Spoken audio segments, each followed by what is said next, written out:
L'inconscient et le subconscient, quelle différence?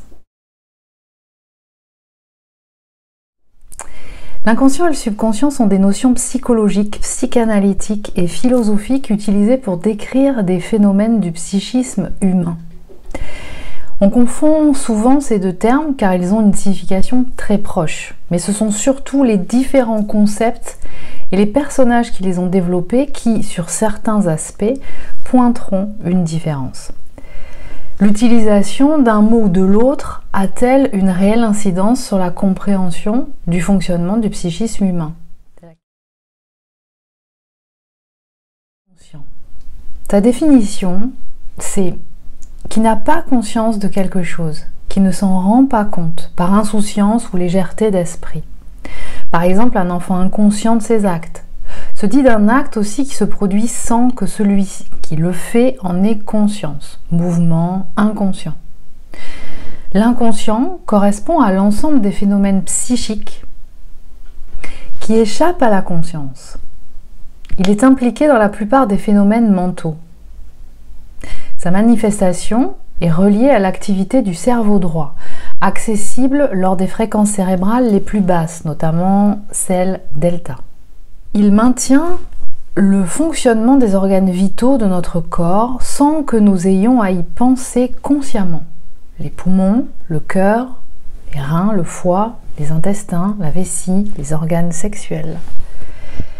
L'inconscient correspond en partie à l'ensemble des mémoires qui permettent la préservation de nos appareils psychiques et physiques et celles qui les mettent en danger. Son rôle consiste à signaler un danger à notre système de protection, qui est l'ego, afin que ce dernier commande l'exécution instantanée d'un comportement de préservation, c'est-à-dire la coordination des muscles pour retirer notre membre du feu avant même d'envisager les conséquences négatives de son action sur notre corps, par exemple.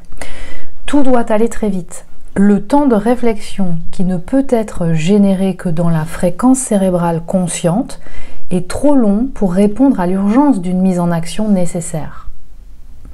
L'inconscient est à ce titre toujours actif, bien que non identifiable lorsque nous sommes en état conscient. Tel un sous-marin prêt à émerger à tout moment, il donne la plus grande capacité de rapidité de réponse face à la nécessité de préservation. À l'inverse, le conscient est la pleine et claire connaissance immédiate, intuitive ou réflexive de ce qui est fait, éprouvé, de l'existence ou de la réalité de quelque chose. Il donne accès à la réalité du monde, de soi-même, à la réflexion, l'analyse et l'action de façon rationnelle. Par rapport à l'inconscient, il est la partie émergée de l'iceberg. La pensée consciente permet un développement intellectuel élaboré pour une prise de décision consentie et engagée de notre part et sa mise en œuvre concrète.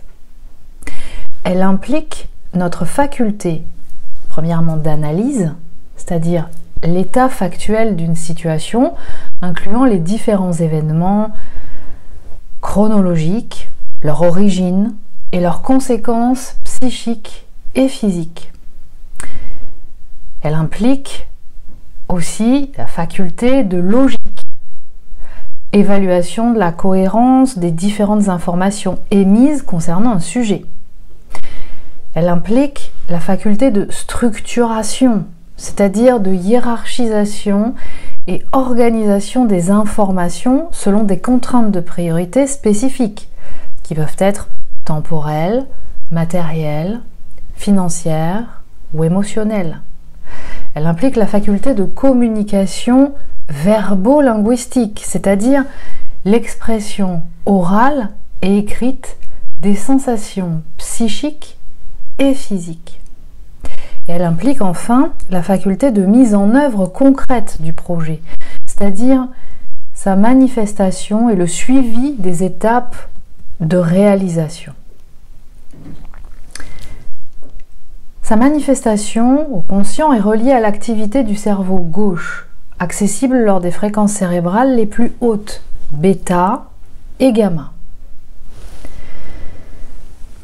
L'étude menée par deux psychanalystes français, Elisabeth Roudinesco, historienne, et Michel Plon, directeur de recherche au CNRS et membre de recherche universitaire, sur la psychanalyse et pratiques sociales de santé, décrit les différentes phases de découverte de notre fonctionnement psychique. Et voici ce qu'ils en disent. La philosophie s'était, dès l'Antiquité, intéressée à une activité susceptible d'échapper à la conscience.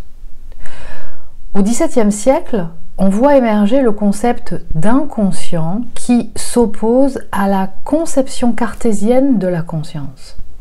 Descartes conceptualise la conscience comme fondement de la raison et ce qui y échappe, qu'il relègue dans le cogito au domaine de la folie. Leibniz, au travers de sa théorie des petites perfections, des petites perceptions, fera de même, alors que Pascal et Spinoza développeront l'idée de l'influence des automatismes et des affects sur la conscience. La pratique d'une psychiatrie dynamique apparaît au XVIIIe siècle, fondée sur une thérapeutique écologique universelle, le magnétisme. Ainsi, en 1766, Franz Anton Mesmer, médecin viennois, publie sa thèse de doctorat dans laquelle émerge la notion de gravité animale, fortement influencée par l'astrologie et le newtonisme. Selon lui, le magnétisme animal est la capacité de tout homme à guérir son prochain grâce à un fluide naturel dont le magnétiseur serait la source et qu'il diffuserait grâce à des passes sur tout le corps.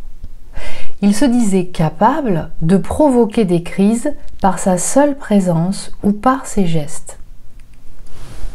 Ce qui amène à concevoir l'inconscient comme une dissociation de la conscience et accessible à l'hypnose. Au XIXe siècle, émerge l'idée d'une psyché présente dans l'âme humaine et qui échappe à la rationalité avec les philosophes von Schelling et Schopenhauer. En 1868, von Hartmann publie Philosophie de l'inconscient.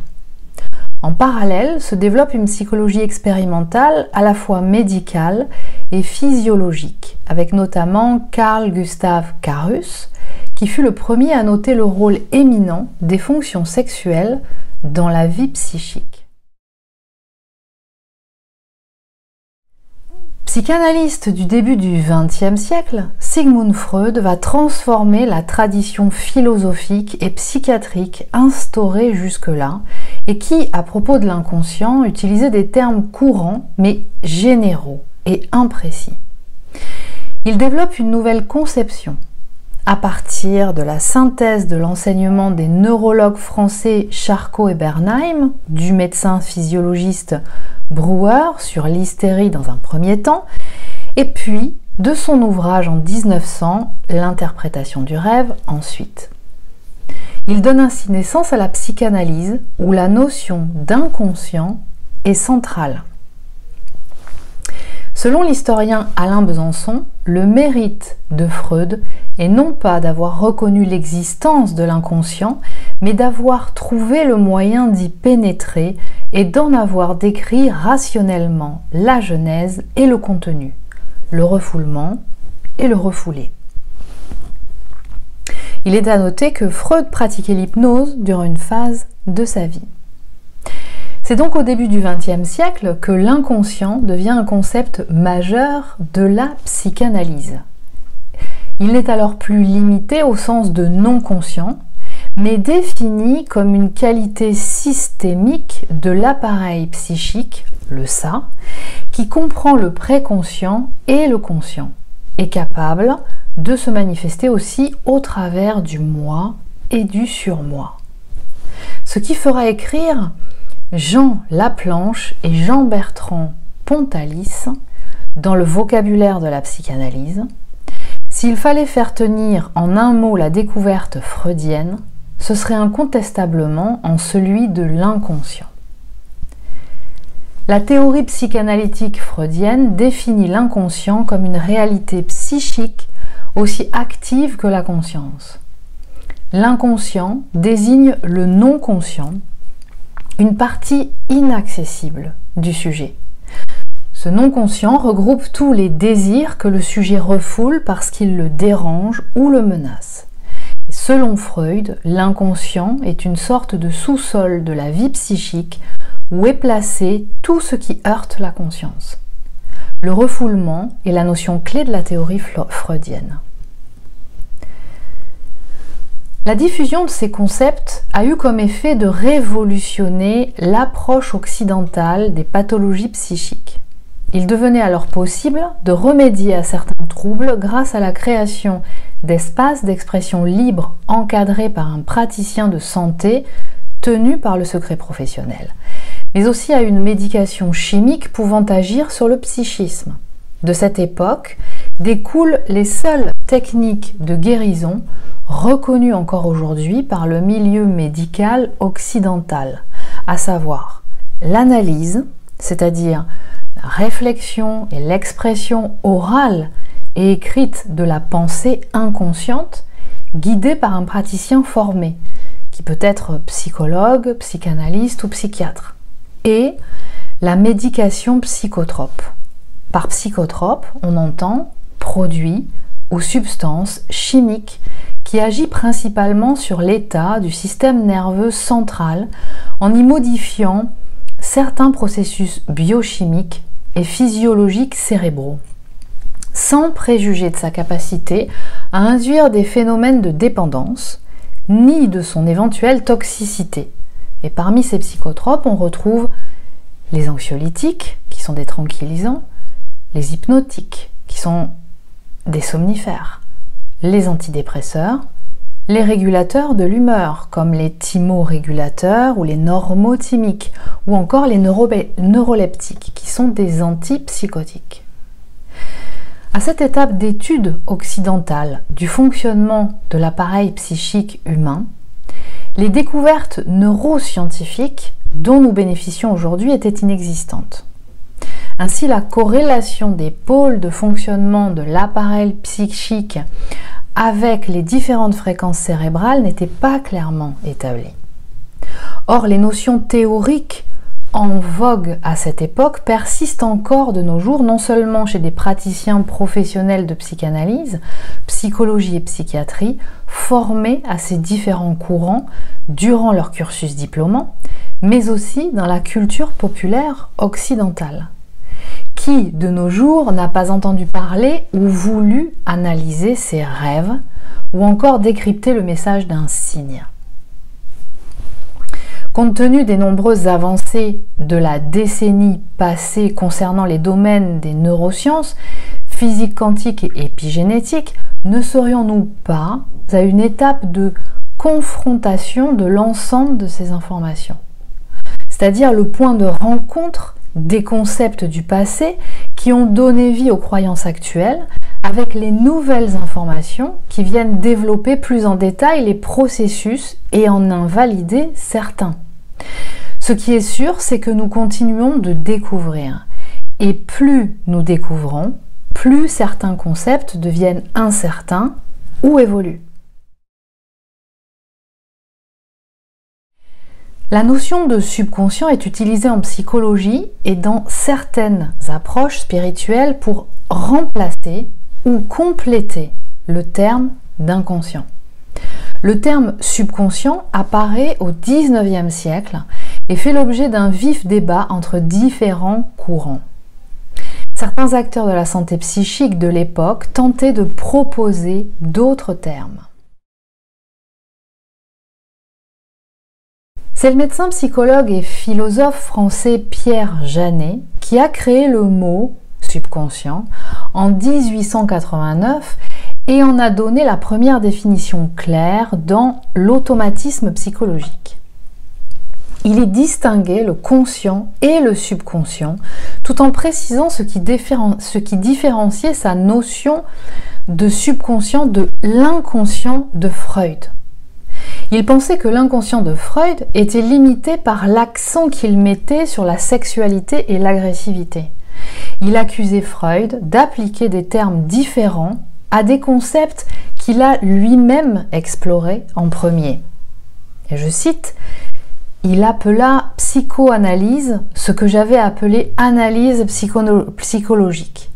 Il nomma complexe ce que j'avais nommé système psychologique, pour désigner cet ensemble de faits de conscience et de mouvements, soit des membres, soit des viscères qui restent associés pour constituer le souvenir traumatique.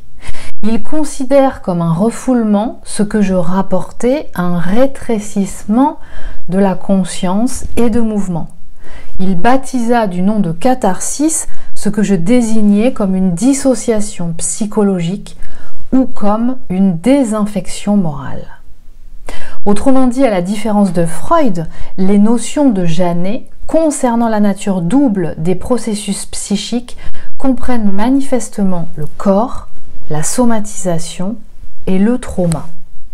Janet écrit « L'idée de subconscience est née chez les philosophes, mais elle a pris corps dans la clinique psychiatrique, et elle n'est pas assez mûre pour en sortir. » Selon Janet, le subconscient résulte d'une dissociation de la conscience. Carl Gustav Jung a lui aussi utilisé le terme, notamment pour se distinguer de Freud, encore une fois, et lui donner une dimension mystique et religieuse.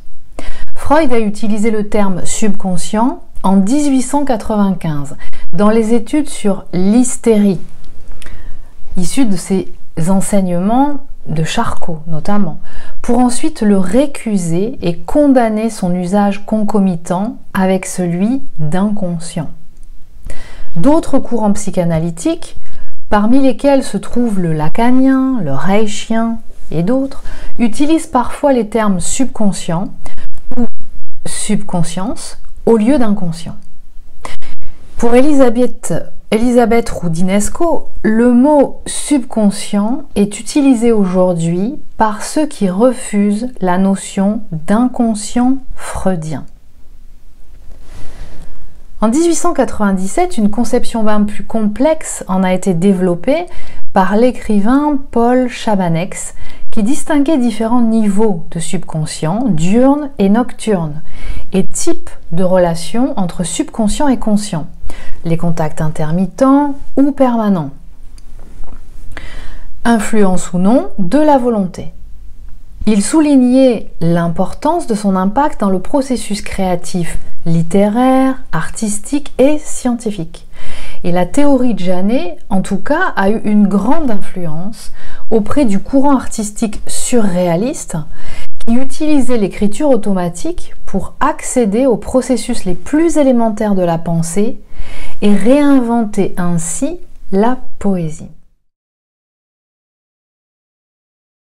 Psychiatre suisse Carl Gustav Jung est le père de la psychologie analytique ou psychanalyse jungienne.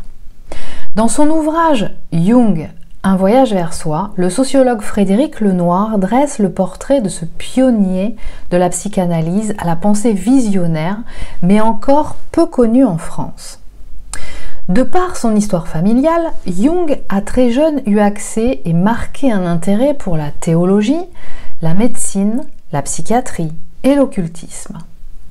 Sa mère ainsi que d'autres membres de sa famille étant de fervents pratiquants de spiritisme, lui-même continuait de le pratiquer durant longtemps. C'était un enfant longtemps solitaire qui passait son temps dans la nature et auprès des animaux, très cultivé pour son âge et qui consommait beaucoup de littérature philosophique, sociologique, sur les maladies mentales et les mythes et légendes du monde entier. Et il a très tôt senti une relation inadaptée de la société à la foi, ce qui a motivé sa recherche d'une spiritualité en dehors de toute croyance religieuse et considérant l'âme humaine dans son intégralité. Durant ses 2 premières années de médecine, Jung étudie l'anatomie et la physiologie, mais l'anthropologie et l'archéologie le passionnent particulièrement. Entouré de médiums depuis son enfance, il fera du spiritisme le sujet de sa thèse de doctorat de médecine. En 1900, alors que Freud vient de publier l'ouvrage fondateur de la psychanalyse, L'interprétation du rêve, Jung s'inscrit à l'université de Zurich tout en pratiquant la psychiatrie. Les deux hommes ont alors 19 ans d'écart. Il commence à officier en tant que psychiatre en approfondissant ses connaissances et collaborant à la mise au point d'une méthode d'évaluation psychométrique, à l'issue de laquelle il propose le terme de complexe pour désigner ces fragments psychiques à forte charge affective séparés du conscient. Entre 1902 et 1904, il assiste à Paris au cours de Pierre Janet et prend part aux travaux du psychologue Alfred Binet, initiateur des tests psychométriques, puis part à Londres. Il se penche évidemment sur les travaux de Freud et met en pratique la méthode d'analyse du maître afin de l'éprouver. En 1905, il accède à la chaire de psychiatrie de l'université de Zurich. Grâce à ses travaux, il commence alors à acquérir une solide réputation auprès de ses pairs étrangers qui font le voyage pour le rencontrer. Il contribue à diffuser les théories de Freud au sein de son pays, au travers de ce statut. Et c'est en 1906 qu'il commence à entrer en relation avec Freud au travers d'une longue correspondance dans laquelle il lui expose les cas de ses patients. Ce à quoi Freud lui prodigue systématiquement ses conseils en retour. Une relation de confiance s'installe entre eux, Freud constatant la rapidité d'intégration du jeune Jung à ses procédés et ses théories. Jung a désormais acquis bon nombre de connaissances qui l'amènent à assumer des découvertes dont certaines contredisent celles de ses pairs. Dans Psychologie et démence précoce, paru en 1906, il soutient l'hypothèse de l'origine neurotoxique de la démence précoce, contredisant de fait le psychiatre suisse Eugène Bleuler à ce sujet. Il développe en 1908 la théorie des types psychologiques qu'il présente dans un article intitulé « De l'influence du père sur la destinée de ses enfants » et dans lequel il mentionne aussi sa théorie, encore en germe, d'inconscient collectif. Concept qui désigne les fonctionnements humains liés à l'imaginaire, commun ou partagé, quelles que soient les époques et les lieux, et qui influence et conditionne les représentations individuelles et collectives.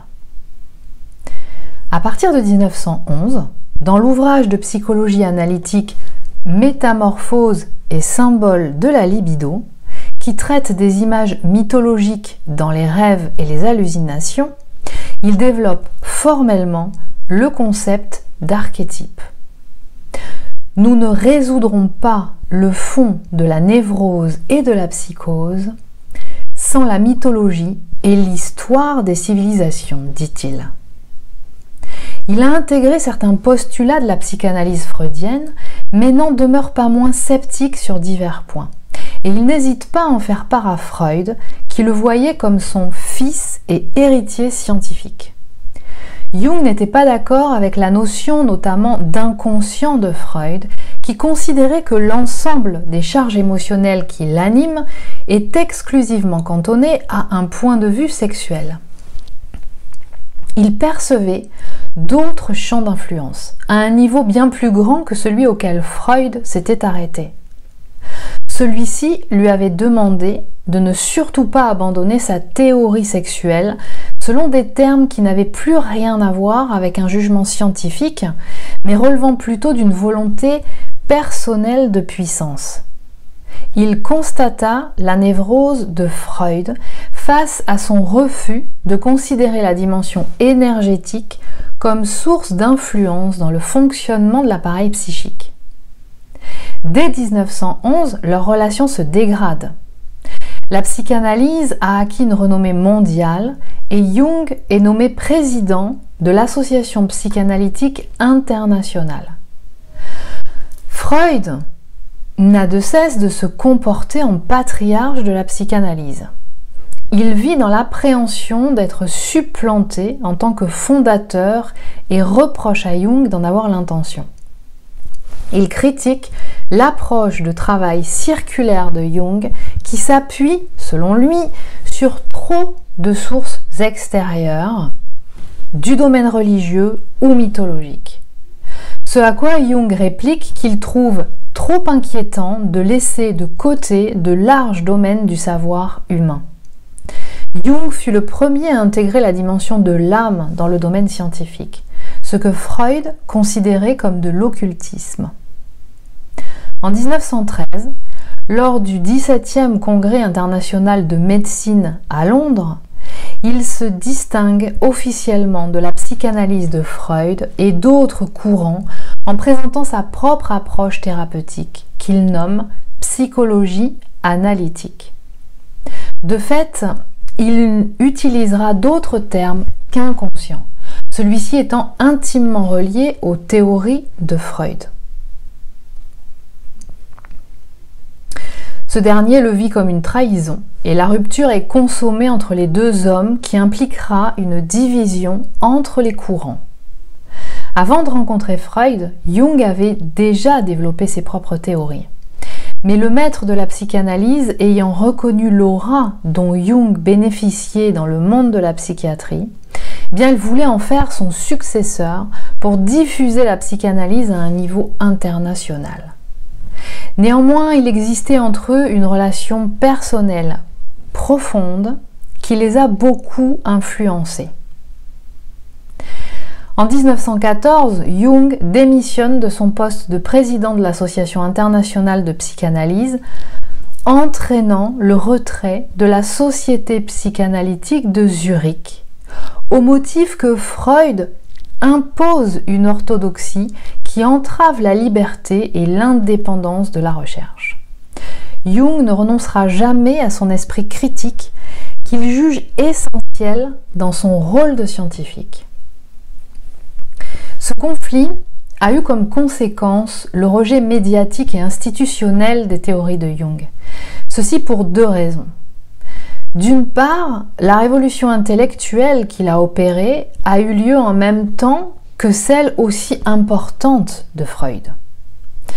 Or, durant des dizaines d'années, la communauté intellectuelle a réduit la psychanalyse aux théories de ce dernier. Et d'autre part, la plupart des partisans de la psychanalyse freudienne, voyant en Jung un disciple dissident de Freud, ont cherché à discréditer le travail de Jung et le proscrire des milieux psychanalytiques. Pour les neurosciences, la subconscience est une faculté mentale qui permet de faire, de ressentir et de penser de manière automatique, sans s'en rendre compte. Elle distingue subconscience intentionnelle, c'est-à-dire innée et apprise pour les humains comme pour les animaux, et subconscience non intentionnelle. Le subconscient correspond au processus psychique hérité de programmes mémoriels issus d'un passé éloigné, non accessible au sujet conscient, et dont l'origine se situe à différents niveaux. Au niveau transgénérationnel, de par les aïeux, au niveau karmique, c'est-à-dire de l'expérience de l'âme, et au niveau collectif. Le sens étymologique du terme signifie « sous la conscience ». La définition très proche du terme inconscient provoque la confusion. Sa manifestation est reliée à l'activité du cerveau droit, accessible lors de l'activité cérébrale située entre le conscient et l'inconscient, qui correspond aux fréquences alpha et θ. Le subconscient est à l'origine des manifestations et fonctionnements de notre corps, sans claire connaissance immédiate de leur réalisation. Il fait référence à un état psychique dont on n'a pas conscience et qui impacte le comportement. Il agit indépendamment de notre volonté et laisse apparaître des comportements et expressions inconnus et non prévisibles de soi. Il correspond à nos instincts, nos habitudes acquises, nos pulsions et intuitions. Sa particularité est de laisser paraître ce que nous ignorions avoir en nous par différents types de manifestations inattendues, comme comportementales, mouvements automatiques et de réflexes nerveux, ou encore verbo-linguistiques, les lapsus, dits ou écrits, ou encore émotionnels, par des pleurs, des cris, des rires, une sidération, des douleurs incongrues. Selon les domaines, on ne notera pas de différence entre le subconscient et l'inconscient, excepté dans le domaine psychanalytique et selon certains de ses courants, où l'inconscient qualifie tout ce qui est invisible, donc masqué, et le subconscient, ce qui est spontané et observable, et donc démasquable. L'inconscient repose sur ce qui est inné, alors que le subconscient sur les habitudes acquises. Freud parlait plutôt d'inconscient que de subconscient lorsqu'il faisait référence à ses travaux. Ceci dit, dans sa métapsychologie, le préconscient étant ce qui n'est pas encore conscient, il désigne une instance équivalente à la mémoire.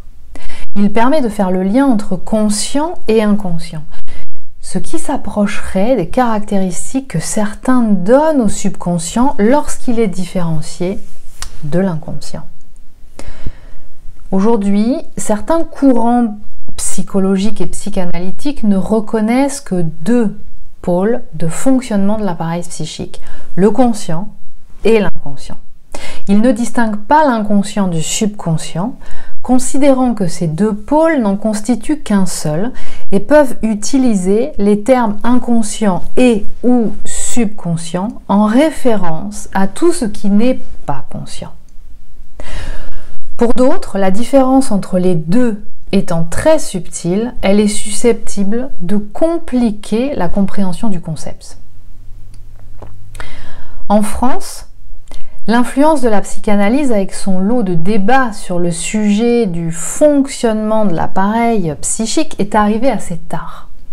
Ce qui a eu pour conséquence, entre autres, que les professionnels de santé psychique n'ont pas pointé de différence entre les deux termes, si ce n'est que l'emploi de chacun est conditionné à un courant psychanalytique ou l'autre. De plus, la traduction française de certains termes créés lors de l'élaboration des théories a pu être problématique du fait que l'usage du mot dans la langue initiale est différent de celui de la langue traduite. Par exemple, le mot allemand « ich », utilisé par Freud, a été traduit en français par « moi », le « moi », alors qu'en anglais, c'est la forme latine « ego » qui est employée. Or, l'usage du « ich » par Freud est demeuré ambigu dans ses écrits. On voit bien comment la traduction des idées dépend de la forme d'usage adoptée en psychanalyse selon les pays, et donc de leur culture, ce qui peut différer l'interprétation que chacun lui donne. Depuis longtemps, la validité et la valeur de la pensée consciente sont a priori évidentes. Pourtant, Freud considérait que l'activité humaine se développe sur le plan de l'inconscience. C'est ainsi qu'il créa des formes de représentation du fonctionnement de l'appareil psychique, les topiques psychiques. La théorie freudienne caractérise le processus psychique selon un fonctionnement différencié en systèmes organisés les uns par rapport aux autres. Il a conçu ces modèles comme un schéma explicatif du fonctionnement mental normal pour le différencier du pathologique de l'être humain.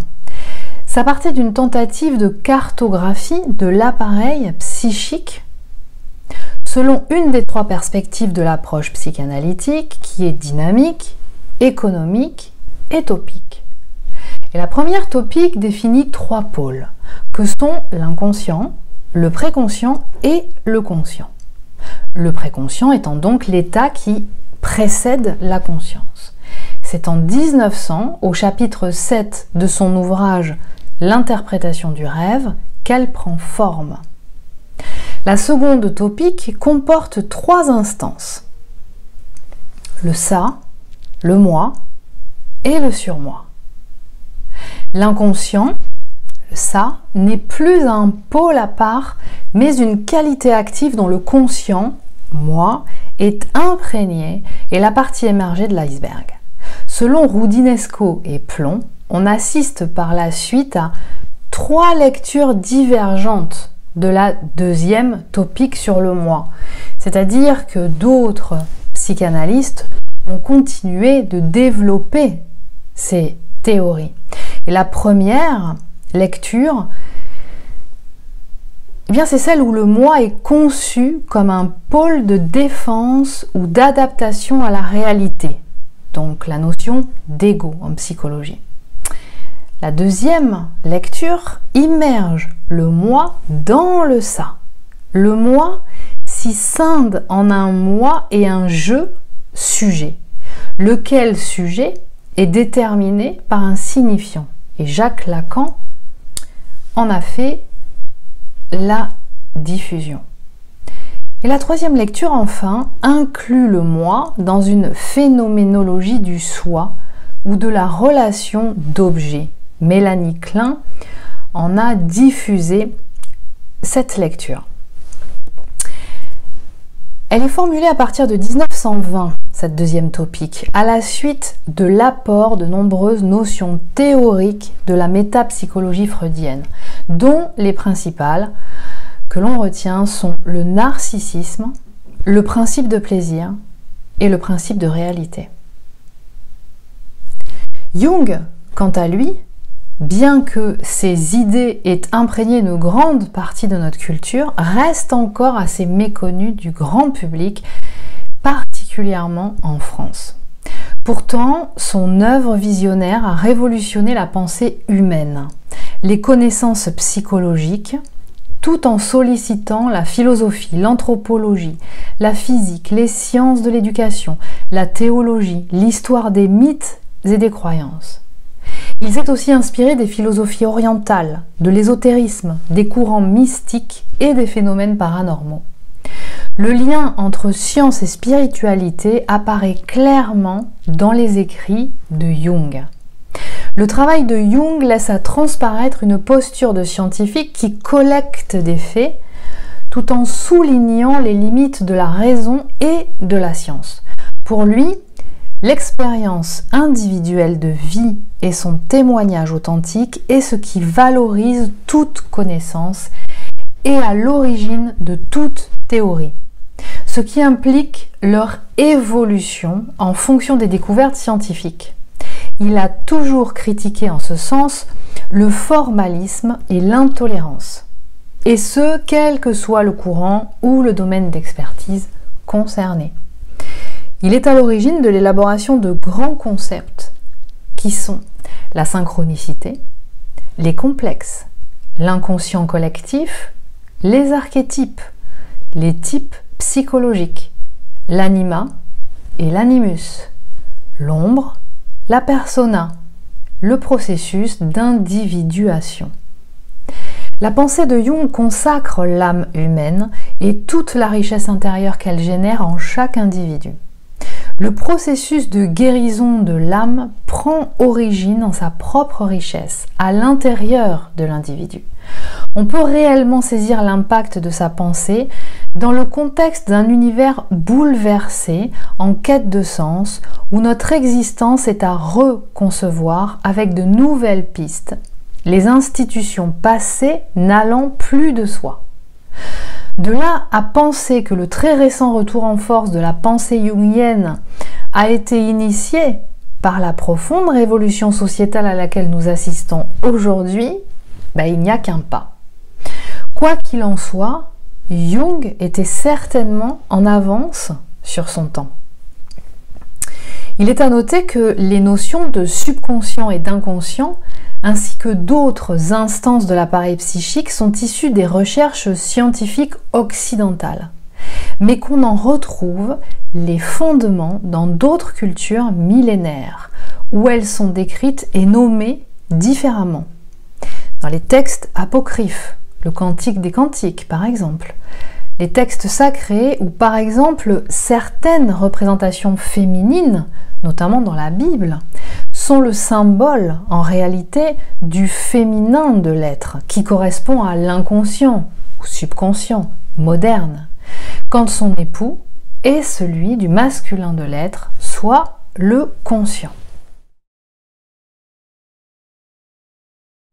L'inconscient ou subconscient agit selon une banque de données mémorielles dont certaines sont associées à une charge émotionnelle involutive qui nous empêche de développer tous nos potentiels, ces formes d'intelligence qui constituent notre bouquet d'intelligence propre.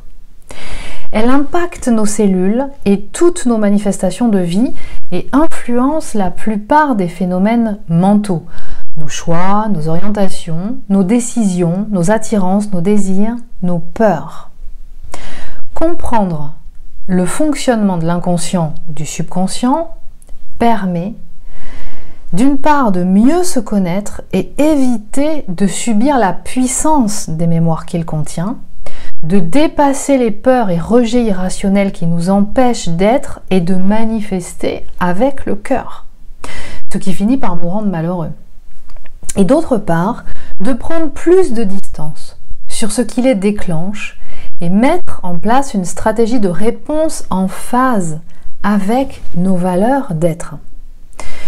Aller affronter ces démons, comme Jung les appelait, origine de nos blocages, pour les pacifier, permet de les transformer en une énergie évolutive qui va bénéficier à la manifestation de l'abondance de vie qui nous correspond. En avoir conscience, c'est une chose, mais tant que ces charges émotionnelles sont toujours actives dans la même qualité, le système de protection, c'est-à-dire l'ego, il reste conditionné par la banque de mémoire contenue dans l'inconscient ou subconscient. Il continue donc d'animer le système de protection selon les mêmes critères. Les réactions de protection continuent d'agir de la même façon. Parmi ces réactions, certaines sont nécessaires pour notre survie psychique et physique. On ne supprime pas une mémoire, on en modifie la qualité de sa charge émotionnelle. En conséquence, l'information est toujours enregistrée, mais associée alors à une résolution, donc une autre qualité. On a appris la leçon, la blessure émotionnelle est guérie car la posture de protection active est déployée. La mémoire ne génère alors plus de conflits internes. Si jamais une situation similaire se reproduit, on n'y réagit plus de la même façon. Il est possible, au moyen d'un accompagnement expérimenté, de reprogrammer la qualité de la charge émotionnelle involutive à laquelle une mémoire est reliée et qui manifeste ces démons. Cette opération se répercute alors sur les cellules corporelles, la mémoire cellulaire, dont la mémoire cellulaire donc est en miroir de celle de l'inconscient subconscient. L'hypnose est un outil efficace en ce sens, mais attention, il y a différents types d'hypnose et tous les praticiens ne travaillent pas de la même façon. Et le plus important étant de se faire accompagner par un praticien expérimenté en ce sens, et ce, quelle que soit sa technique. Les bénéfices et les conséquences de la reprogrammation réussie sont au niveau de l'ancrage. Il va y avoir un développement de la connexion sensorielle chez la personne. Elle va être beaucoup mieux ancrée, ça va favoriser l'ancrage. Au niveau de l'atténuation jusqu'à disparition des troubles anxieux, dépressifs, relationnels, de sommeil, obsessionnels ou compulsifs. Il va favoriser le développement de conscience, intégration des formes d'intelligence qui n'étaient pas encore accomplies. Donc, il va contribuer à booster le potentiel inaccompli. ça va favoriser la confiance en soi de la personne. Ça va développer le bien-être et le développement, l'intégration des intelligences encore inaccomplies chez les hauts potentiels, qu'ils soient intellectuels comme émotionnels. Donc il va être bénéfique pour l'accompagnement des personnes neuroatypiques. Il va bénéficier au syndrome post-traumatique. Il va les diminuer, voire les faire disparaître. Va accompagner aussi et aider à l'hypersensibilité ou l'hyperémotivité en favorisant une régulation et une intégration de ces ultra-émotions ressenties par la personne. Ça va accompagner des relations de couple, notamment dans le cas de difficultés d'une hypersensibilité ou des relations sexuelles. Et puis ça va aider aussi au niveau des addictions. Ce qu'il y a à retenir de tout ça, c'est que 1. La différence entre inconscient et subconscient est subtile. Il n'y a pas de grandes conséquences à les considérer comme un des pôles du fonctionnement psychique dès lors que vous souhaitez mieux vous connaître. Deuxièmement, les notions d'inconscient et de subconscient sont issues de différents courants psychanalytiques qui ont commencé à développer les concepts en 1900, dont certains se contredisent encore. Ces notions théoriques ont fortement influencé le domaine de la psychologie. Et depuis, les études cliniques effectuées dans le cadre psychiatrique, psychologique puis des neurosciences ont contribué à préciser des informations et en apporter de nouvelles. Donc c'est encore en évolution. Troisièmement, ce que l'on connaît du cerveau correspond à ce qui a été observé par la science. Et la plupart du temps, lors de cas cliniques d'accidents ayant endommagé une zone cérébrale d'un sujet, mais aussi lors d'observations de cas de transe, par exemple, comme le cas de Corinne Sambrin, lors de l'étude du chamanisme en neurosciences. Mais à ce jour, la science est loin de pouvoir expliquer la totalité de l'activité cérébrale, ce qui ne nous empêche pas de continuer à jouir de ses capacités. 4. Les techniques de reprogrammation mémorielle de l'appareil psychique existent et sont éprouvées depuis plusieurs siècles. Elles sont connues et pratiquées au-delà des frontières de l'Occident et s'y développent de plus en plus, même si la science occidentale ne peut encore en apporter toutes les preuves de fonctionnement. Et puis enfin, ne m'en veuillez pas si j'utilise le terme inconscient ou celui de subconscient à tour de rôle dans différentes vidéos. Maintenant, vous saurez à quoi je fais référence.